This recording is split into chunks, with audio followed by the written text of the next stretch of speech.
Welcome back, beautiful and amazing human beings, to the We Are Change News Show, where we're going to be talking about what the hell is really going on away from all the nonsense and left-right divide and conquer scheme against human society. And of course, if you've been paying attention to the psychological programming, aka news, it's usually dominated by people saying really dumb stuff. Whether it's Samantha Bee, Roseanne Barr, and in my professional opinion, this is not news. This is just nonsense. That, of course, is fueling rage, anger, concern, and is dominating the headlines by the US mainstream media. For me personally, I am a free speech absolutist, whether it's for Samantha Bee, Roseanne Barr, Colin Kaepernick, hell, even Kathy Griffin. Whatever they're saying or doing that may offend you or you may not like, as long as they're not going out there to physically hurt you, you're choosing to be offended. Which, looking at it objectively, is a huge waste of time, since you're choosing to give those words power, with your own power, which you could actually be using constructively and talking about the issues that actually do reach out and affect us, like this next story, where just recently the U.S. Department of Justice approved the major conglomerate merger of Bayer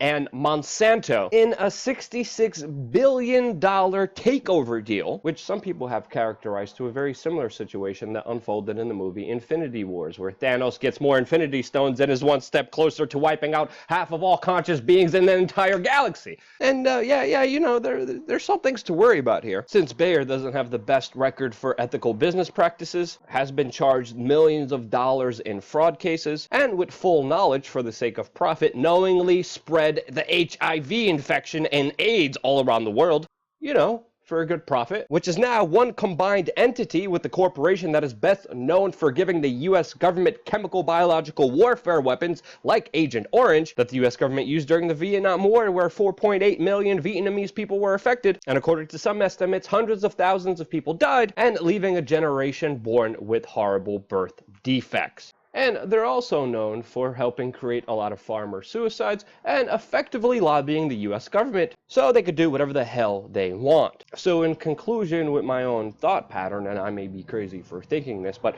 having a celebrity say something stupid and offensive versus mega giant multinational corporations becoming more powerful and getting more Infinity Stones is a little bit more important to actually discuss and put more emphasis on. But hey, that's just how I see it. Moving forward with other news that's happening all around the world, I of course wanted to talk about Russian President Vladimir Putin and his moves that have shocked a lot of people and will permanently affect the Middle East. Now, as you already probably know, Israel and Iran have been snipping at each other and are very close to actually having a real war between these two countries. This of course has escalated because Iranian forces are helping the Syrian government defeat the rebels that Israel has previously supported inside of Syria, with now Israel claiming that Iranian forces are right on its border. The tensions, of course, have escalated, and a very permanent question was asked. Where does Russia stand on this issue? And of course, this would be a major decision that would drastically change the Middle East, but has also put Russia in a dilemma since they're allies with both Israel and Iran. And I think it's pretty clear with everything that I've been seeing so far that Russia has actually chosen Israel and embraced them over Iran, especially after the diplomatic visit by Israel's Prime Minister Benjamin Netanyahu to Russia during Victory Day, where shortly after Russia actually announced that they would not be supplying the Syrian government with S-300 missile defense systems to the Syrian government,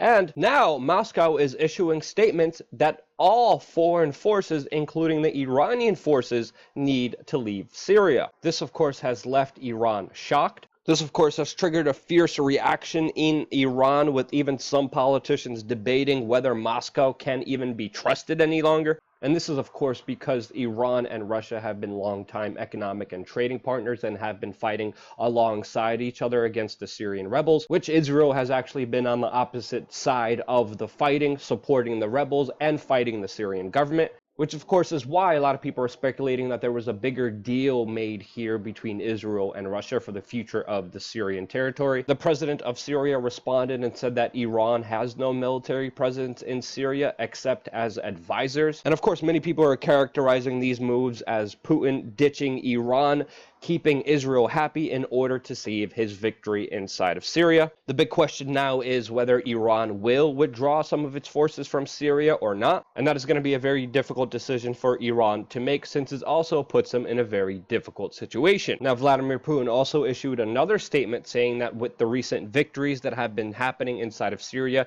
that he wants to see all foreign forces, Turkish, American, Iranian, and Hezbollah soldiers, to completely leave that area. And some experts are saying this is a way for Russia to keep the peace between Israel and Iran and stop the escalations that have been happening within the last few days. But it shouldn't be understated with how much resources and time the Russian government has invested inside of Syria, which of course is threatened with Israel threatening to invade and attack that country. Very curious where you guys stand on this issue. Is this Putin going after a bigger peace deal? Is he turning his back to Iran and turning towards Israel? Is he just protecting his resources, or is it all of the above? Let me know what you guys think in the comment section below. And of course, it's not just the Middle East that Russia is getting involved in. They're also setting up a diplomatic trip for Kim Jong-un, the leader of North Korea, to go to Russia, and are of course involving themselves in the larger peace deal that is being negotiated right now between the United States and North Korea. And the United States also this week made a very surprising move against one of its allies, specifically the Kurds that they've been fighting alongside in Syria, and they actually worked out a deal with Turkey, the neighboring country, to withdraw Kurdish forces away from a key Syrian town, which of course will de-escalate the tensions between the Kurds and the Turks,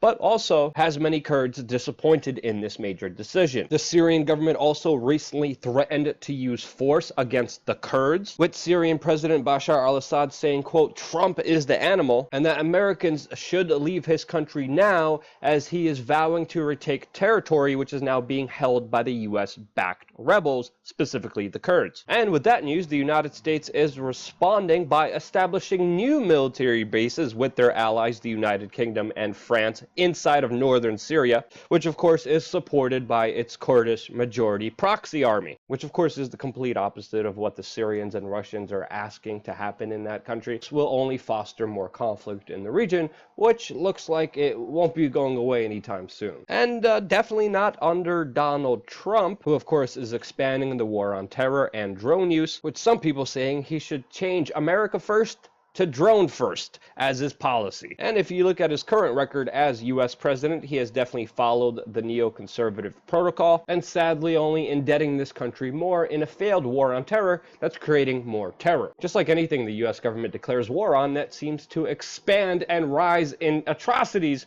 because of. And now in other really bad news for the American taxpayer related news, we of course found out today that the Trump administration is putting steel and aluminum tariffs on Canada, Mexico, and the EU. Tariffs are of course taxes on imports and exports, which Canada decided to respond by unleashing dollar for dollar retaliatory tariffs on the United States. The European Union is planning on doing the same thing. Trump is even preparing to impose a total ban on German luxury car makers from entering the US market. And people need to understand here, because I'm seeing people make the argument that this is going to make America great again, but ultimately the prices of goods will go up on taxes on imports and exports between all these major countries, especially US allies. This of course will hurt your pocketbook, but is another form of taxation, with the money directly going to more governments. Governments having more money equals governments having more bureaucracy, and more government does not equal more freedom. It equals more government, more bureaucracy, and historically speaking, when we look at governments and democide and expanding the war chest,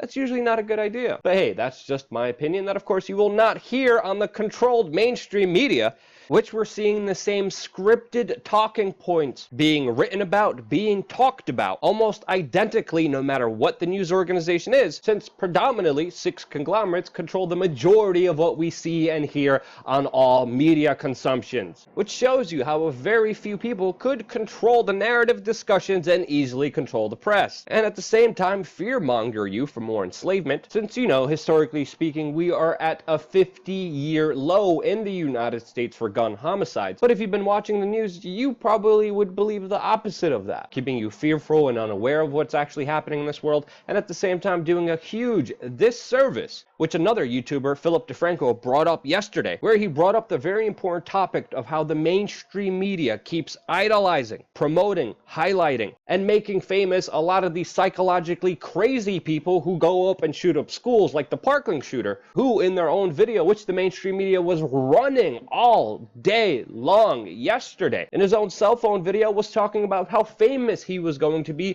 and how everyone will know him for shooting up a school. Psychologically speaking, promoting these people, showing their faces, making them famous, inspires other people to do the same. Now, this is the sinister thing here, because the mainstream media knows this. This is why they don't film people who run onto sports fields during major sports ball games, because they want to discourage the behavior, and by filming it, they would encourage more of it to happen. The mainstream media has that policy with idiots running onto any sports ball game. But with mass killers? No. Absolutely not. Which of course creates more mass shootings. But hey, it's great click tits for the mainstream media that tries to get more attention and popularity and of course money from doing this horrible act. And that's why during any major tragedy, they got these idiots out there who are asking the victims, oh, how do you feel after you just saw your friends and family members murdered? Dumb, asinine questions that don't serve any justice, and sadly screw up society even more with people coming to the government asking for more restrictions of their basic liberties, which is stupid. So yeah, seeing how horrible the mainstream media is one of the reasons I do these videos, and I'm mainly able to do them because of people like you and their support on platforms like patreon.com/wearechange, with small donations that of course keep us up and running and fully independent from any coercion, extortion, or manipulation of the facts. Because if I was worried about click tits or serving an agenda or doing something just for the sake of money, I wouldn't be able to tell you the things that I'm telling you now. And I have that freedom because of you. And that's why I love you guys. Thank you again so much for watching. Stay tuned for more.